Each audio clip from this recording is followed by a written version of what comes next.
right, welcome back, my friends. My friends, my family. It's September 22nd, 2022. Welcome aboard.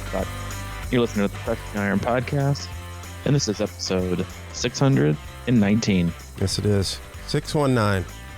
The 619. I was complaining that it was too hot early this week, and now I'm complaining that it's too cold. We went from 91 yesterday here in Overland Park, Kansas, to a brisk 58 degrees this morning. Cloudy skies, partly light rain, light drizzle, but I will take it. The leaves are falling. It's fall. Got some great football this weekend. You also got some great racing. Ironman Chattanooga. Weather looks spot on. If you're a person familiar with that course, it's always disgustingly hot. Last year was pretty favorable conditions, but you know, honestly, it looks good to me. You should take it because it could definitely be 95. And you got Augusta 70.3, some other races, but again, a jam-packed, busy weekend of triathlon, but also football. We won't bore you with that till probably the end of the podcast, but go Vols. Hope they beat the Florida Gators, and good luck to the Wisconsin Badgers as they take on the Ohio State Buckeyes on Saturday night, ABC. Yeah. And I'll be in Chattanooga, and it'll be starting late, and I'll probably see the first half. It is a late start. But yeah, it should be a good game. And again, good luck to everybody. Mike will be on the ground. If you don't know where he is, just follow the flow of people, because if you see the masses rolling and congregating like a swarm of bees, they're trying to find Mike Tarrolly. There's a good chance. The man, the myth, the legend. He'll be back there in our old stomping grounds. For those of you that's your first time tuning in, welcome. We appreciate you giving us your time. We know you have quite a lot of options in the triathlon podcast universe and just podcasts in general. We appreciate you giving us your time today. We cover it all. We'll do swim, bike, and run specific podcasts. We will do race recaps and also race previews. Speaking of race previews, you're racing this weekend, haven't listened yet, we have a pretty solid podcast, episode 515, where we go to how to race Ironman Chattanooga. So if you're racing this weekend, go back and listen to that one. We'll do, again, quite a few race previews over the course of the year. And just talk about specific training, but also Mike and I as coaches, athletes, best friends. We talk a lot through what our athletes are going through. We both work with a wide range of athletes all across the globe, from beginner level athletes looking at their very first 5K and sprint, all the way up through elite little amateurs trying to get back to Kona, and everyone in between and from all over. And we use the feedback loop we have with them, and Training Peaks emails, text messages, and phone calls to drive the discussion of the day. We also go frequently into our Facebook group, like we will today. If you want to search that and be a part of that community, you can search Crushing Iron Group. Again, that's on Facebook. Answer one simple question and let you right in. Great community, awesome people. And again, it seems like the door is swinging open these days with a lot of new people coming in. If you're coming in, either A, introduce yourself, or B, participate, because it's a great resource and an oftentimes confusing sport. But that's it. We don't do sponsors. We don't do ads. But we do have one agenda, and that's to do our best to keep you happy and healthy in your endurance sports journey. Yes, we do. And I will be in Chattanooga. Is it Saturday? There's a good chance I'll be in the Holiday Inn lobby at noon if you want to pop by and say hello. We have a team breakfast before that. Autograph. Autographs. But I'll give you a hug or something. Front hug or side hug? Front hug, Ooh. Little hair mess up. Good luck tomorrow kind of thing. A little hair mess up for Opie, and then send you on your way. Yeah. Front hugs are $5, side hugs $2. So you take your pick. He's available on Venmo, PayPal, or any Cash App. So if you want a front hug, it's $5. Side hug, it's $2. If you want the head rub, it's 75 cents. Yeah, and I'll be happy to say these things are no big deal. There's nothing like going to an Ironman after your Ironman. It's just like right. You know what I mean? It's like just hanging out going, man, I know what you're going through, but it's going to feel good to just kick back on the bed while you're on the bike. Well, yeah, I mean, that's what I do. But what's going to happen is what you should do, and this is typically what most triathletes do, is wear your Ironman Wisconsin Finisher shirt, because it's like standard. You have to let everyone know that while you're not participating today, okay, while you're not participating today, it's not because you can't, right? It's because I chose not to, participate, right? It's like when you see the people come and spectate with their Ironman World Championship shirts on. They're like, hey, just so you know, like, spectator by choice, not by ability. And not only am I, spectating, but I'm also better than you. So just good luck today. Have a good race. But you should rock your Ironman Wisconsin Finisher shirt, because if not, there'll be whispers. They'll be like, oh my God, that guy finished Wisconsin, because you did that one, Ironman, but it was the Ironman Wisconsin that just happened. And maybe even like throw a patch in the back that was like Ironman Wisconsin Finisher, 2022. And then on the sleeve, put like 39% DNF rate. And just to kind of like shove it back a little bit further, be like, listen, just friendly reminder, I'm spectating by choice. Yeah. It says finisher at the bottom, and then below it I write, and trust me, not many did. No, I'm gonna wear that. I trust it's already in the bag with I still have the tags on it. I haven't worn it, but I'm gonna break it, and then I'll probably have a Chattanooga Finisher shirt under it from in the past, just to pull it off if I need to. Wear it underneath.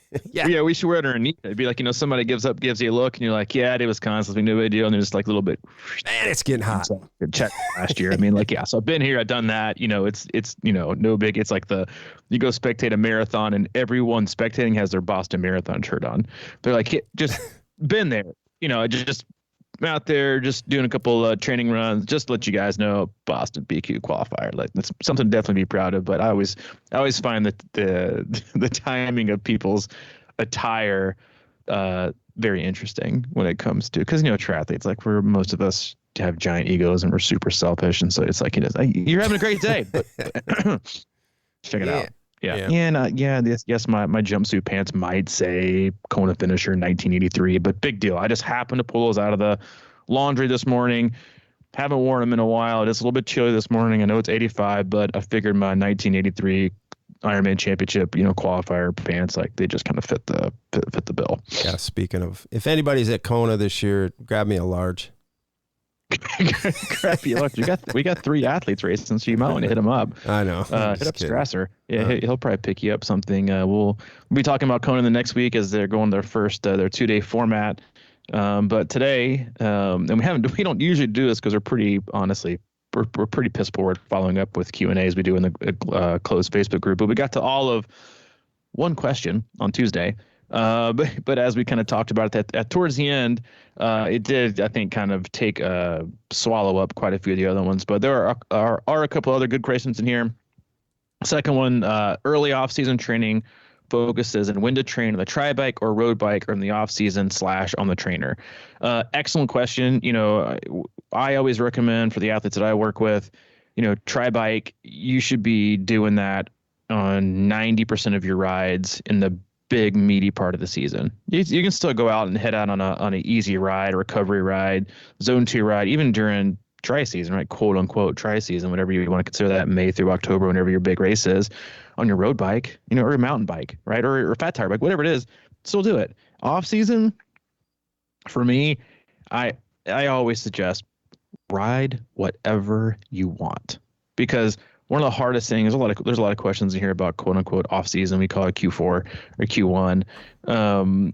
Is it's a great time of year to get in volume, but most people are stuck inside. In order to do that on a tri bike or on the trainer to do intervals, ride whatever bike you want to. A lot of times for weekend rides, sometimes I'll even put that as 2 hours on bike of choice. Mountain bike, road bike, tri bike, fat tire, whatever it is, gravel bike. It's becoming really, really big and popular as gravel riding. Go on, or just be on your bike and ride. Whatever's going to keep you engaged and wanting to ride, in my opinion, is a good thing, because most people don't get averse to just riding. They get averse to riding their bike inside repeatedly for long periods, and that's what makes people stop. So whatever gets you out the door or on a bike, do that.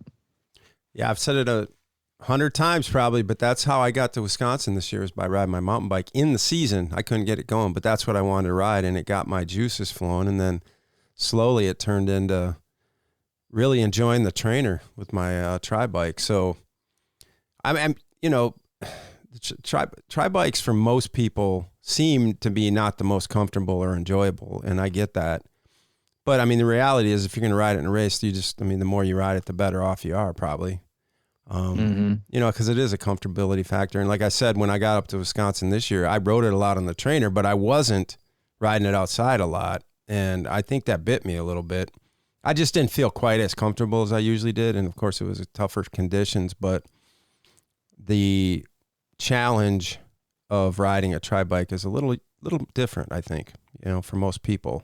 So I do think riding on the trainer, just from an aero perspective and learning to sit in there is a good advantage, but it's just not the most fun sometimes. So yeah, whatever it takes, that's what I'm all about too, is just whatever you get to ride. I mean, like, if you want to go do spin classes, that's fine with me in the off season. I don't mind it here and there, period. Cause you know, if you want to go grind it, you just got to move your legs, you know, it's similar.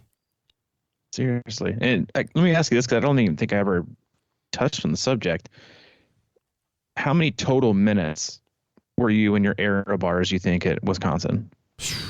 Well, because mine came loose, so it was probably total minutes out of 7 hours on that nightmare of a day. I would say less than 30. Oh yeah, for sure. Jeez. I know. But I would have been in it a lot more if I didn't have that problem. I was doing that half aero crap. You know, if most, you know, an hour of that, but I really don't think so. It just wasn't safe for me to do it. But there just isn't that many opportunities out there, but there's enough. I would say normally it would be probably 50%, maybe 45%. But you're not in them climbing usually, and you're certainly not in them on downhills or most of those hills. Right. So I don't know. It's probably at least 50% normally. Yeah. Yeah. Interesting. Yeah. And the questions around, like, you know, tri bike, road bike, whatever it is, I also find very similar to the questions you get about running.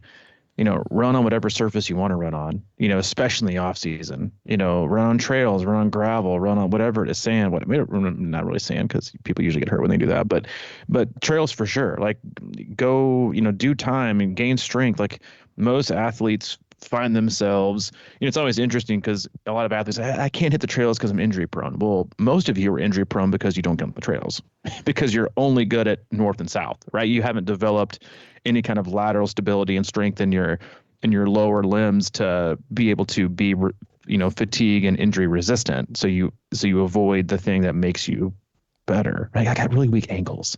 Yeah, because all you do is run on the treadmill, run in a straight line. Like, do some things that are they're gonna strengthen it, right? So trails are great for that.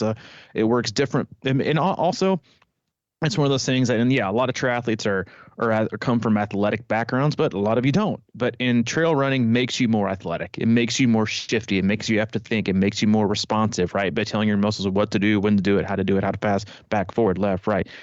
It's better for you, just like mountain biking is, right? It's immediate. You have to have an immediate response and think and react. And I think that all goes back to, you know, strengthening things, but also just keeping you engaged. It's a great time. It's a great time of year to, if you want to maintain and create better fitness for next year, find creative ways to get aerobic work done that feels fun, that goes by fast, and doesn't feel like you're just doing the same thing over and over and over again. Now, you said something there that I think is one of the sleeper reasons people aren't successful in triathlon is lateral stability. I mean, you can ride, like you're saying, north south. That's what we train for. Those are the muscles we train. And I guarantee you the best triathletes are always doing off bike stuff to train, you know, the hips and just the tendons and things that connect to those north south muscles and make you just overall stronger. Because I think that most times when you get on that run, that's what gives out. It's those other muscles that just aren't strong enough to, you know, hang with it and keep picking those legs up, the hips and the cores and the glutes and things like that, and rounding all those muscle groups out with side work. And that's why, yeah, like you said, running on trails and strengthening those ankles and just the little things that I think just slowly give out over the course of an Ironman marathon a lot. Couldn't agree more. Thank you. Couldn't agree more. Let's see. Next one, Steve Moss. What is the physiological purpose and function of a cool down, particularly in the pool? It sometimes just feels like a trick to get another interval in.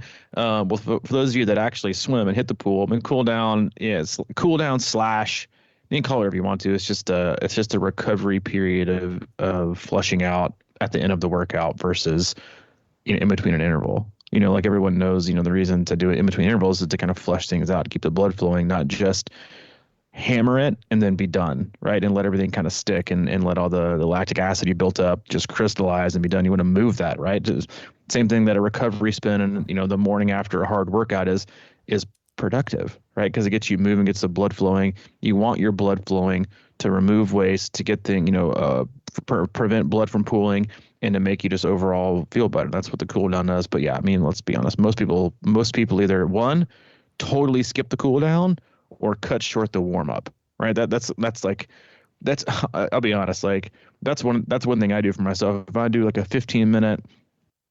I have a 15-minute warm up scheduled and a 15-minute cool down scheduled, I put off the cool down by increasing the warm up, and I'll do like a 25-minute warm up, and I'm like, all right, 5-minute cool down, here I come. Because then I'll start the intervals, because seriously, like after you're done, you're like, I just want to be gone. I want to be off the bike. I want to be finishing with the pool. You're like, I got to go do a 200 easy. Like, just do it. Like flush things out, relax. Don't get out of the pool with your arms fried and your legs fried.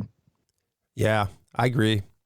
No, it's hard to do, but I do think those little things like that, I mean, to me, they're basically transitions. They're like a warm up is something, you get up from your desk and get out of your car and just go warm up, let your body get used to what's going on there. And then when you cool down, you're kind of giving your body a chance to, like you said, cleanse a little bit and then get into the next phase of your life without just jumping right out of the pool after the hardest set you just did. And your body's like, wait, what? What's going on? Yeah, exactly. Wait, no, I don't do this. But it's the little things. I don't know. I think those things are important, but they're hard to do for sure. Yeah, you said that's one of those small details that people just don't do, right? But that are super important. One above that was kind of one we kind of went over about off-season blood. We kind of covered that on Tuesday. Next one from Wee Brown: managing expectation after coming back from major injury. Try not to compare yourself to your former self. It's a great question, and one we get a lot. The first two things I would say to this is one, stop having an expectation, and because it's not going to get you anywhere. I talked about this at length yesterday in our athlete weekly Zoom call. I think one of the most important things for athletes to realize, and when you think about that, is comparing yourself to, because I think we all like to do this, right? We have a layoff in training, either forced, right, from injury or illness or obstacle, or we just chose to have one because we had just had a lazy, unmotivated, uncommitted period. And then we think about, right, how long it's going to take me to get back. And what that does is that delays, right? Because it doesn't send you any like happy, good, positive, energizing feelings. It's like, yes, that makes you want to get out the door today. All it does is kind of keep you in a funk, right? So you're just keeping yourself in a funk. And then what happens is the next day, now you're one day further away from getting back into shape. And then you just fall down that pattern. You just put it off because you think about how far and how long the journey is. One, you don't know how long the journey is going to be to get quote unquote back, right? And the second one is, and I tell this people all the time, is what you don't know is if your back fitness, like what you used to be, is even your best. Right? What if you had decent results despite of yourself? What if you were a chronic underachiever? Right? What if your best is still ahead of you? What you're doing is assuming that your past self was your best, right? Your former self. That could be total horseshit, right? You could be an underachieving, person who basically just did the bare minimum, but you had somewhat decent results, or kind of accidentally fell your way into some positive performances. And you're like, I just don't know if I ever get back there. Well, choose to get back to work and then see what happens. You might find yourself beating PRs from 10 years ago, right? Or getting faster as you get older. That's a choice, right? I think your body's way and your mind's way of kind of protecting itself and shielding itself. It's like, yeah, but I'm getting older. So what? I still got PRs ahead of me. I don't know when they're going to come, but I still got them. And at least I'm going to keep telling myself that because it's going to keep getting me out the door, and working on things. I know you're the same way. But feeling like you're never going to get it back. Guess what? You already answered your question. You're never going to get it back because your mindset and your mood is usually what predicts the amount of movement that you make. And if you're thinking negatively, then you can expect negative returns. Yeah. And, everybody's comebacks are different. It could be out of shape, or if you're injured, that's a whole different story. But sometimes those are really good, quote unquote, excuses to show patience and do some of these things like we had mentioned, the lateral stability. I mean, these are good times to start rebuilding in a different way. And somehow, after doing Wisconsin 2 weeks ago or whatever, I have this thing in my head where I'm like, okay, I just did an Ironman. So now I'm kind of in this get back to square one mode where I'm looking for opportunities to just build my overall, like use that base and what I just did, but in a different manner rather than maintain. But I'm going to kind of go back to zero and work on things like I was just talking about with the stability and build those strength things. And while I'm still in probably good enough shape to do another one, maybe in a couple weeks or something, but I don't want to think of it like that. I want to kind of simplify and do some of the things that I keep talking about, because when you get into Ironman training, it's easy to talk about that early and you're like, damn, I didn't really get into that. All right, when I start training, then all of a sudden you're doing, 14, 16 hours. You don't have energy and time or discipline to start doing the things that really matter. And now to me is the time that you can do those. Thinking about next year, but it's really a good idea to kind of take what you built and then kind of strip it down a little bit, and you have this sort of deep strength, but rebuild in a way that makes a lot more sense going into the next year and get better. Couldn't agree more. Margaret, fire. when in the weekly training schedule to add strength training, what is the optimal amount for overall benefit? I don't like the word optimal for a lot of reasons. I think it's one of those overused, overhyped words, optimal amount. What I will say is, if you're going to do strength training, make sure you do it correctly for one.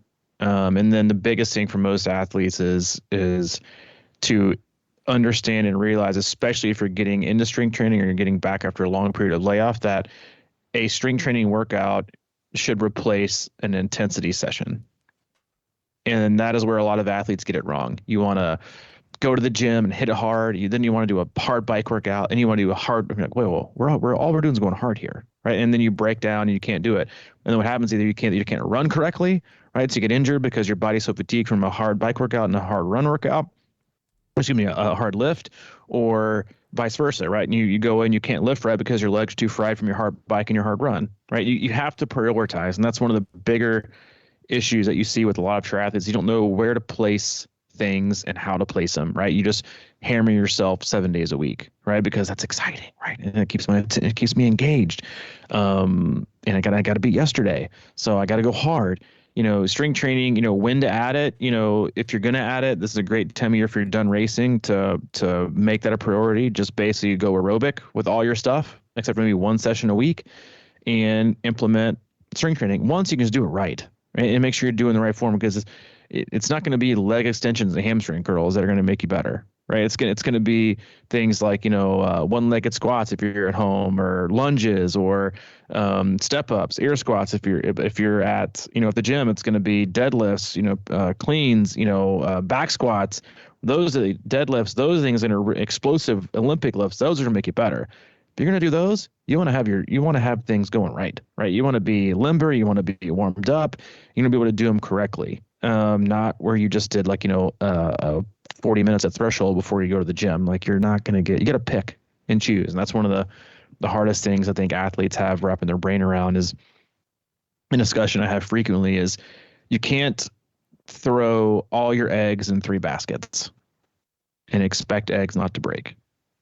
You got to put your egg in a run basket, or a bike basket, or a swim basket. You can't expect gigantic, huge gains in all 3 sports all at one time. You've got to pick and choose. You've got to remove, you've got to add, right? Remove some running volume or intensity, add bike volume and intensity, vice versa. You can't You can't do it all at the same time because stress is stress and fatigue is fatigue. And most athletes, again, just consider a single sport fatigue, single sport stress, single sport intensity in its own bucket, right? Not how it corresponds to everything else. If you're going to raise bike intensity, a few times a week and you want to get results from it, you just got to scale back the running intensity. You just got to, because you can't expect to bike hard enough to get the gains you want to get and still run super hard because you're going to be too tired. Right. And so the same thing goes for running. If you want to get a lot of running gains, you got to run a lot, but don't expect to smash yourself on the bike and then still go out with concrete legs and feel like you're going to become an efficient, more economical runner. It's very hard. And then you add in strength training. Oh, that I got to go to the gym. You're like, well, first off, you're going to go to the gym, better make sure your ass is swimming. That'd be my big thing. Like if you're going to make time to strength train, pair it with a swim day. Make that your day. Right, because if you can't train at home and you can't do any of that stuff, you can't do your strength training in your basement or whatever it is, make it the same trip, right? Be efficient with your time. And especially if you're going to just go and if you're going to do just legs or, core and lower body, then just do pull buoy work at the pool, right? Arm workout, save your legs, flush it out, do it after your swim or do the lift before your swim and just loosen up a little bit. And I think that's a great way and a great pairing because, again, you don't want to put, a swim session on Monday, a gym session on Tuesday, a swim session on Wednesday, a gym session on Thursday, and another swim. That's 5 trips to the gym, right? And then 4 months ago, you're like, I just don't have time to go to the gym. Okay, if you don't have time, you don't have time because now you're thinking about, well, if I got to make time to go to the gym, what am I not having time for, right? Biking, running. So you always have to ask yourself, is the time I'm investing going to get an equal or greater than return from the stuff that I could be doing, but I'm now replacing or giving up. And there's the rub with most athletes is that time piece, right? Is your 2 30-minute lifts a week, right? And the time you take to drive to the gym and you do that, is that going to replace the gains you could be making by just heading out your door and doing 3 30-minute runs a week, an hour and a half, right? 6 hours a month. It's tough call. I'd go with the 6 hours of running a month. But some people need different things but yeah, so it's tricky for most people and it does, a lot of it comes down to, keeping that routine. But again, knowing where to place it and the intensity of your week, that's something that you'd have to know how to pair with your coach or the training plan that you're on. It's just very interesting to think about strength training because you got triathlon, which is complicated enough, and it's difficult enough to get good at all three. And then you add strength training, which I'm 100% behind. I just think that most of us either aren't anywhere near ready to or don't understand it enough to get really into heavy weights and things like that. And for me, it's always like when I know if I'm doing, there's a billion body weight exercises that you can do, and not many people do them. And I just think there's a tremendous value, and it's almost like a safer way to go about it, because if you're trying to get, what I know that it matters, like if you can squat a lot or whatever, and that makes you a lot stronger. But as you're going through that process, I know a lot of people who are like absolutely shredded and ripped and super strong, but they're probably terrible triathletes. So, it's a fine line, I think there's a lot, I guess what I'm saying, there's a lot we can do without really, like shredding ourselves on the squat rack. I mean, I think that's almost like something you got to build up to for a long time too. You got to be real careful with that. Even just light weights and doing stuff like that, it matters, because I've said it before, just like when I get in a good yoga groove with some of those poses, you just hold them for a long time. Those things make you strong and pliable and flexible and things like that. So it definitely matters.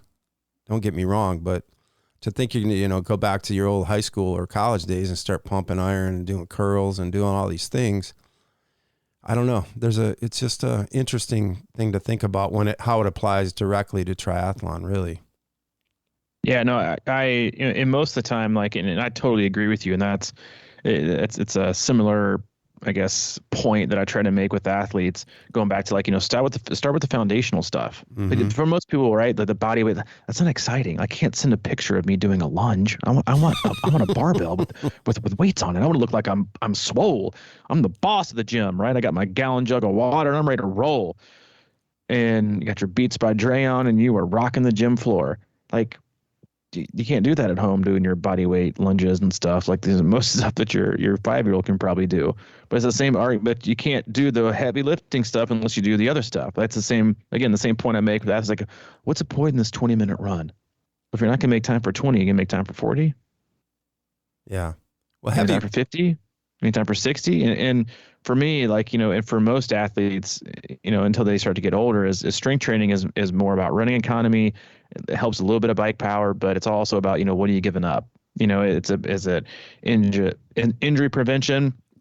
In my opinion, are you becoming more, resilient and stronger for the type of, it's also about how you train, run, right? Like if you're personally runs twice a week and you go to the gym twice a week, but you're not becoming, more injury, you're not putting yourself at less risk for injury because you only run twice a week, but you still lift twice a week. Like, it's not the same, right? It has to complement. It can't replace. And I think that's the argument you see with a lot of people is like, strength training doesn't replace swimming, biking, running. It can, however, complement. It can, however, make running economy better. It can, however, make you more powerful on the bike if you complement it. Like there was a study that I read after the Tour de France, right? They took down all, I think it was like the top 5 or 8 riders. They all had one thing in common. None of them stretched. None of them lifted.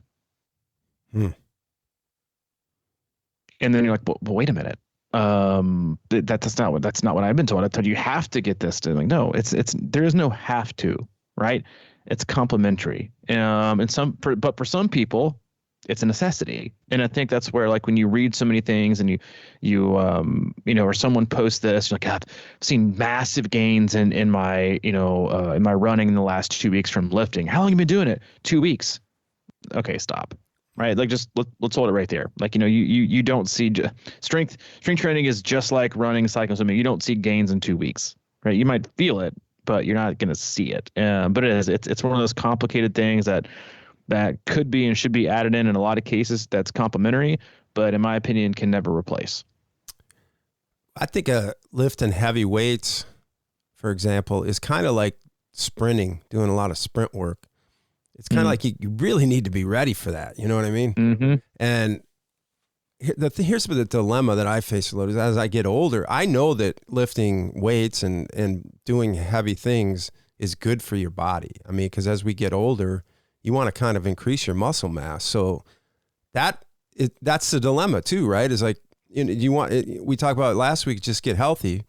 And what feels the best to you, if we're always trying to do everything to be the fastest triathlete, I don't know if that's always the best way to go about it. You want to feel good and be strong out there and not slow down, be able to hold it, things like that. I mean, that's the difference, right? Okay, I can bench press 250 or 300 or whatever, but what does that translate to in swimming? I don't know a lot of times.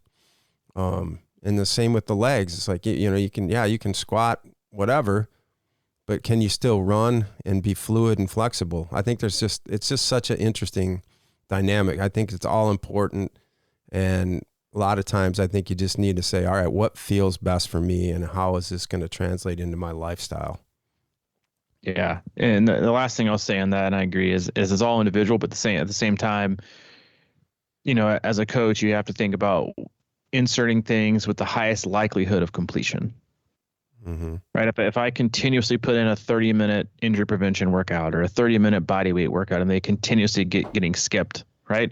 There's no point in placing them, because what I probably could do, because there's an aversion to doing it. But what I guarantee what I could do is insert a 30-minute easy run. And guess what?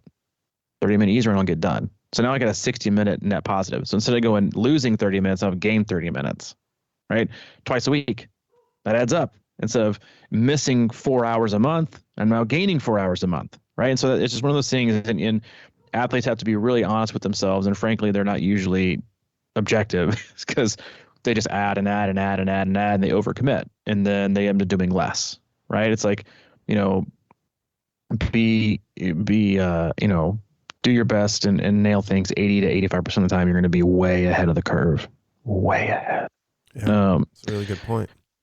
Yeah. Next one from Tim. We covered this one. You had to get back to positive attitude. How to get back to a positive attitude after a badly executed race. I feel like we covered that in terms of finding ways to get back and be positive on Tuesday's cast. Mike Landy, transitioning into off-season post-race. When to start, how long to recover. It's a great point, and I think because the next one's also from Angelina, how to prevent end-of-season exhaustion burnout. That is, burnout in – I was thinking about this yesterday in a kind of back and forth email with an athlete is, one of the biggest jobs, most important jobs a coach has for each athlete that they work with is to prevent burnout and prevent injury, right? And that includes a lot of time off, a lot of flexibility, right? Which a lot of type A athletes absolutely hate. Right? They can't stand it. I'm losing fitness. I got to have structure. Training is my therapy. What am I going to do? I don't want to have a choice week. I don't want to have downtime. This is too much. Too much downtime. I'm like, well, the job is to keep you going year in and year out. Right? And again, that's one of the hardest things for a lot of coaches to wrap their brain around, and athletes too, is that as a coach, when you take on an athlete, I just assume I'm going to work with you for a long time. Not because I'm this spectacular, great coach and you're going to want to work with me forever. But my job in my role with you as a coach is to develop you and where you are in your current athlete life cycle to set you up for success and sustainability for as long as possible. Right? Unless you just flat out tell me, hey, or even then, like, I'm only in this for 8 months and then I'm a one and done bucket lister. Well, first, I'm not going to work with you. But second, you think about their long-term health. And that's why we do lots of things like, post 70.3, even if they've got, unless they have like a 70.3 like 2 weeks later, I give choice weeks, for a lot of reasons. Let your body rest. Let your body chill, right? Not just your body, but your mind, right? Because most people, and again, I talked about this yesterday in our weekly Zoom call for us, most people become rebellious and resistant mentally and emotionally before they do physically. I'm tired of you telling me what to do. I'm tired of being so structured. I'm tired of doing every single thing you put in there. I don't want to do it today. I don't want to do it. You can feel perfect, but you're like, at some point you're going to rebel, right? It's like the preacher's kid who goes to college and goes buck wild, right? It's like, right. I've been hanging out for 18 years. I've been perfect. Now I'm going to go. And athletes everybody does that, right? You become resistant and rebellious to structure. You just kind of want to have your way. So by giving, a choice week here or, a choice structure, you do a lot of that. You let them kind of take ownership of some things, right? You hand them back the reins. You just kind of sit back and watch. But it's also a great learning time for the coach. If you see nothing the first week, no movement, you're like, they need more time. All right. Another choice week. And you see a swim here and a bike here, like, they might be getting close. If you see a pretty steady week, feeling pretty good, I feel back, I'm ready to roll. Then you can kind of slow drop things in, right? But if you see 2 weeks of nothing, then you're like, hey, how you feeling? Yeah, I'm still pretty burnt out. Cool deal. Another week, just kind of chill it out. 3 weeks, right? For me, in Ironman, you should like just chill it out for a month. For me, honestly, it takes 3 weeks to recover, whether you want to admit it or not. It takes at least 3 weeks to recover fully from a well-raced Ironman. You're shelled. You're totally shelled. Whether you think you're not, you are. And then, we do things like December rules, which is we basically, for the month of December, we sent out a PDF. I think we even posted it to our closed Facebook group before, is like, these are the rules for December. Peace out. See you in January. Right? It's like, you can stay fit, but what we want you to do is also spend time on yourself, reading books, going to coffee with people, like hanging out. If you want to do some fun things, do some fun things. If they're slightly irresponsible, make sure it's not your own. Make sure it's not, your idea, but someone else's idea. Go ahead and hop in. Be flexible. Be free. Do what you want to do, because a lot of athletes are so stringent and so structured that at some point that's what you become burnt out on. It's not the physical stuff, right? 90% of athletes don't overtrain. They either A, under recover, or B, overcommit and work out when they really don't want to.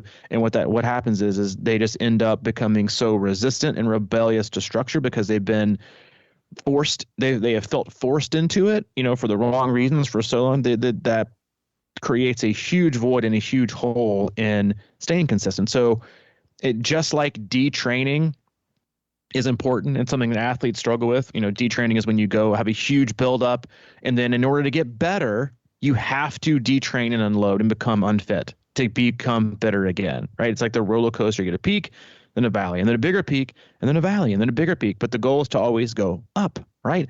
The same thing goes, in my opinion, mentally and emotionally. You have to have periods of mental and emotional focus, structure, commitment, motivation, adherence, responsibility. And then, as one of our more famous quotes, you got to be flexible in the fuck around. and that's important for athletes, because the more you can insert that, the more you learn about the athlete, but the more you also remind them that they're also in control instead of you. It's not a coach-athlete relationship is not a dictatorship, right? It's a partnership. And that's something you have to remind athletes for, and that's something that people usually overcommit in the off season. They burn out the most important part of the reason. So periods of time off, periods of flex, are always great things to make sure you don't have end of season exhaustion and burnout. Mm. Yeah, I look at everything. It's sort of on a continuum. We talk about type A athletes and type B athletes. I'm definitely type B, sometimes B minus. And I look at it like sometimes I have to just be on that scale, right? Some days or times in the year, I'll just be B minus and really be kind of lackluster and kind of chill and get my own thing. And then I get into this sort of groove, a little bit of B. And then my goal, when I need to get there, is to be sort of B plus, where I'm kind of leaning towards type A.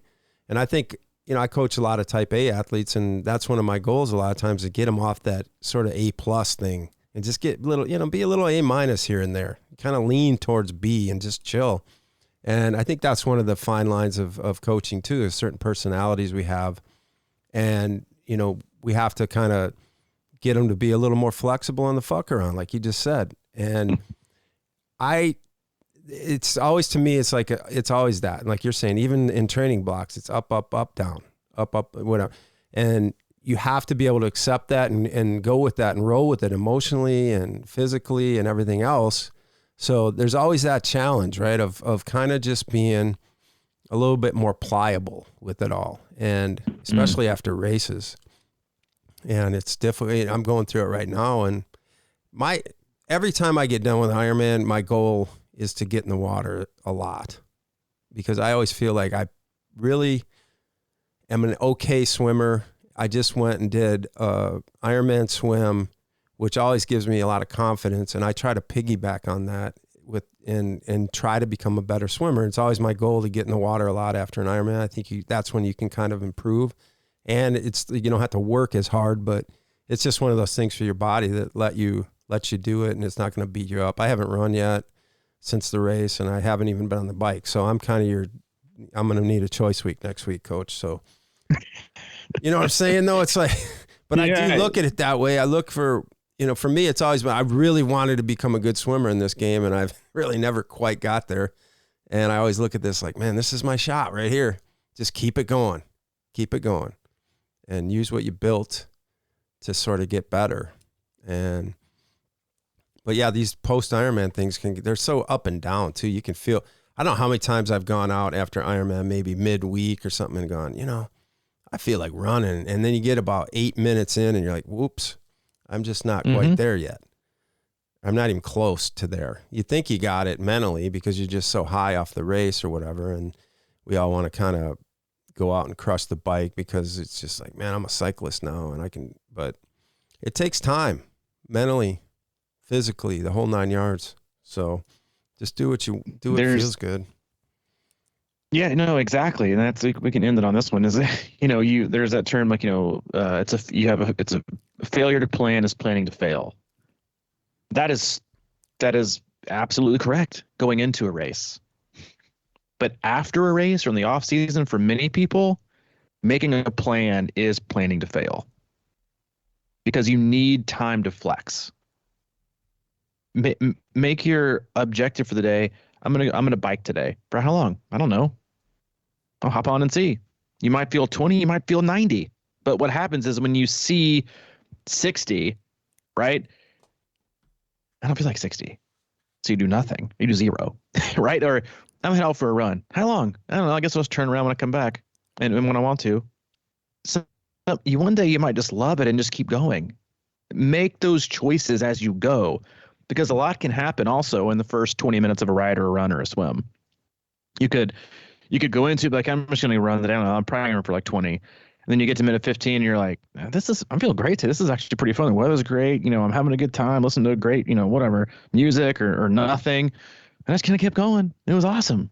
Perfect. Right. Fitness. You made your own choice, right? You worked your own plan. You listened to your body. Perfect day. Right. Same thing goes for the bike. Yeah. Hop on. Yeah. I really feel great. And then I just kind of kept going. Hit a few intervals, when I want to, sporadic. You're still getting work done. Right. You're still doing what you need to do. It's just, you kind of have to like mind trick yourself. Like this morning before school, I was like, all right, Hayden, I was like, how long you want to do some, do a little bit of math with me this morning?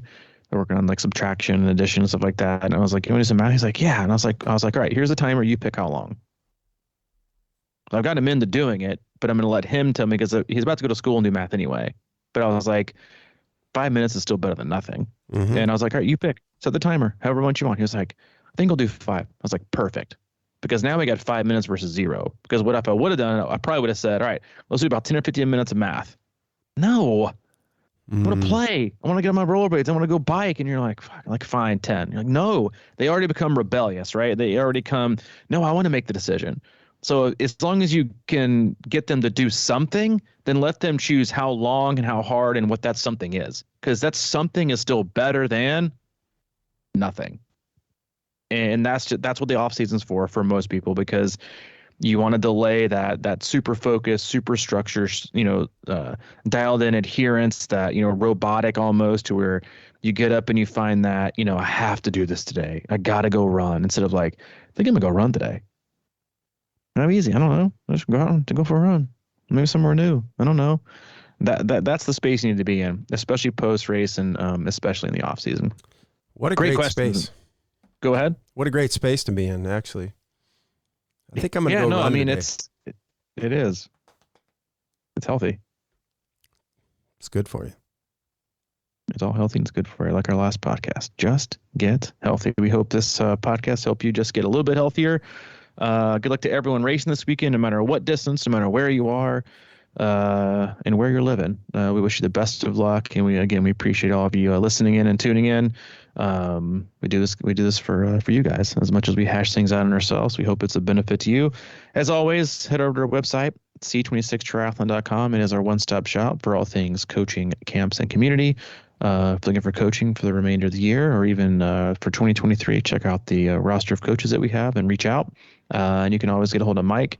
He's available. Probably not as available. He'll be traveling the next few days, so give him some space as he goes down to Chattanooga to be the man on the ground there for C26. But he is at CrushingIron@gmail.com. If you need anything from me specifically, you can get a hold of me, c26coach@gmail.com. All right, buddy. Be flexible on them. Let's do it. See you, dude. See ya.